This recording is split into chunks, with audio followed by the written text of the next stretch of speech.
What if U.S. elections since 2000 were inverted? In the first timeline, Democrat Albert Arnold Gore Jr. defeats Republican George Walker Bush by winning in Florida with a margin of 537 votes. Albert Gore then becomes 43rd President of the United States, with Joe Lieberman being his vice president. The Senate is perfectly split, 50 seats Democratic and 50 seats Republican, but since Lieberman is the vice president, Democrats control the Senate. Only the House is under firm Republican control. Gore's presidency at least for its first year be like a continuation of Bill Clinton, whose vice president he was, bearing the fact that he does not gave any sexual intercourse with that woman. Fortunately for Cody, No Child Left Behind is not implemented, but of course the one thing you're waiting for is 9/11. It of course still happens and the United States still invade Afghanistan, but not Iraq. The war in Afghanistan would be more successful as resources aren't redirected. Iraq is more stable, but Saddam Hussein stays in power. Internally, Al Gore would focus a lot on environmentalism and would pass legislations in that field. One bill, however, he would not pass is the Patriot Act. He wins re-election in 2004 against Republican John McCain and continues what he's been doing up to that point. Al Gore would be still hit with the Great Recession, and in 2008 Republican Mitt Romney defeats Democrat Barack Obama. Unlike Obama, who was socially left, he tries to fix the situation in a more economically right way, for example with tax cuts or less spending or some sectors. He also scales back environmental policies and increase fracking and builds more nuclear power plants. He does, however, increase military spending and is characterized for his strong foreign policy. He is critical of China, Iran, and especially Russia. In 2011, the Arab Spring breaks out and Iraq may be beset with a civil war, similar to Libya, and just like in Libya, the West might help to take down Hussein. During this chaos, Kurdistan might declare independence, but it would not be greeted with open arms by its neighbors, who might even invade it. Iraq would probably be like most of the rest of the Arab world after the Arab Spring, in a bad state. Syria still experiences its own civil war, but without ISIS and with greater American support for the rebels, they managed to win by the end of 2013, and Syria holds its first democratic election in 2014 in which independent Nasser al-Hariri wins. Mitt Romney wins re-election against Hillary Clinton in 2012. In 2014, Russia would still invade Crimea, but in this timeline the United States is quick in supporting Ukraine.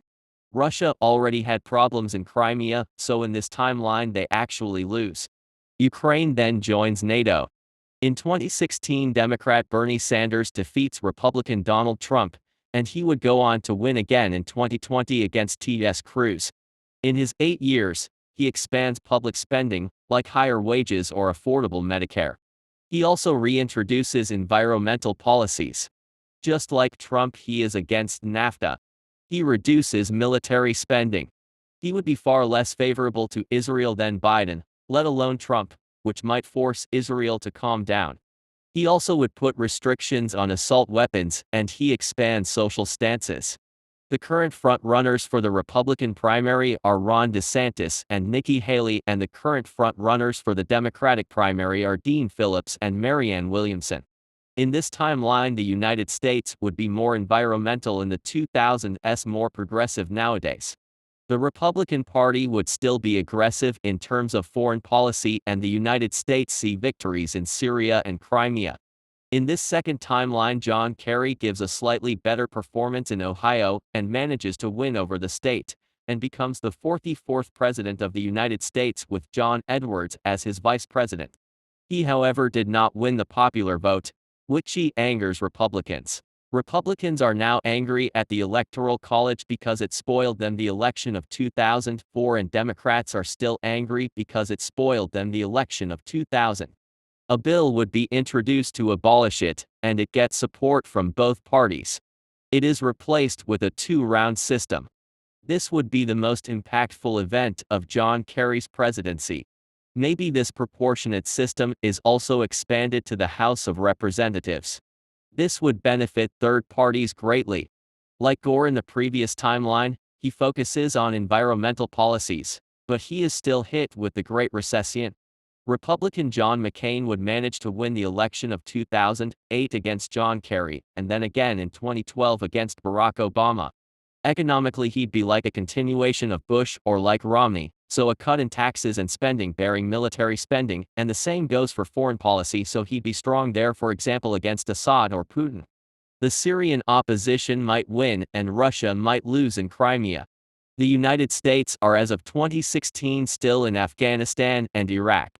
He'd be socially liberal for Republican standards, and his successful presidency could lead to a more moderate Republican Party.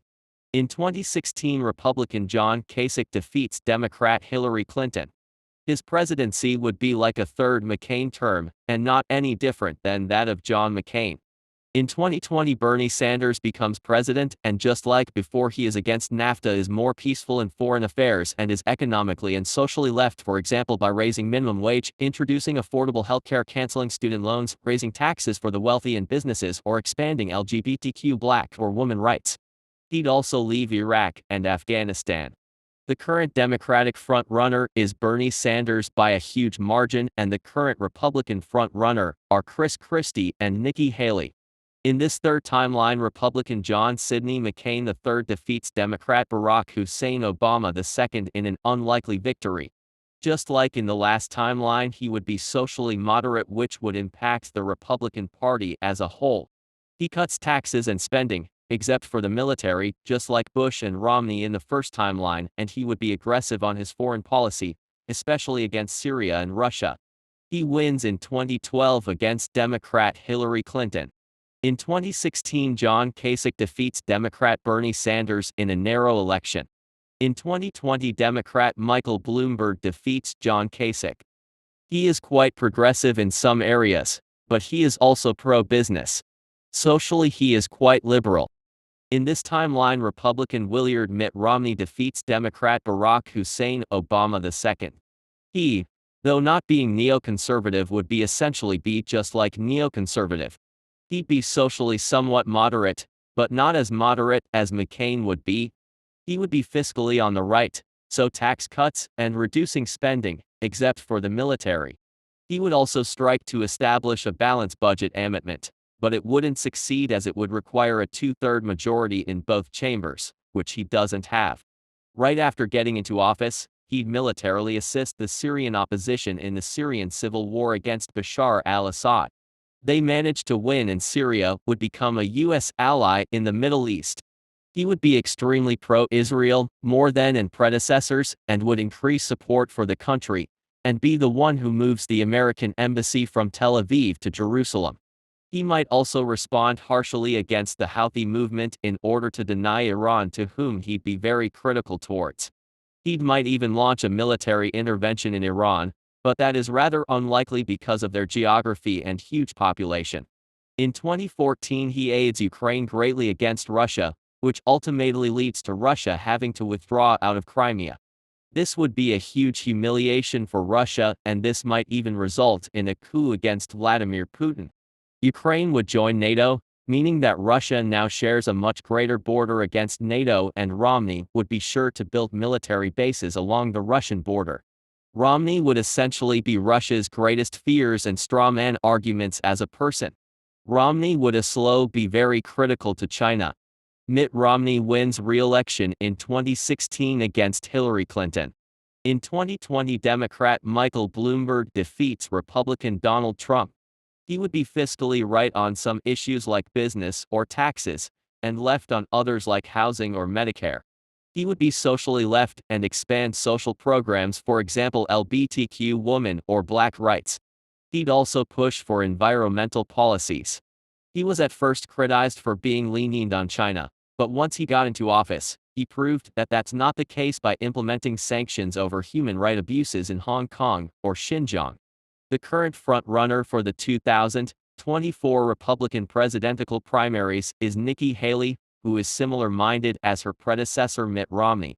In this timeline, with Obama's presidency being not as successful, progressivism in the Democratic Party would be weaker compared to our own timeline, and the Democrats are more centrist economically. Meanwhile, Republicans are more moderate socially and aren't isolationist. In this timeline, Hillary Diane Rodham Clinton manages to preserve the blue wall in Wisconsin, Michigan, and Pennsylvania and becomes the 46th U.S. president, defeating Donald John Trump. She'd be like Obama socially, but would be more moderate on fiscal policies.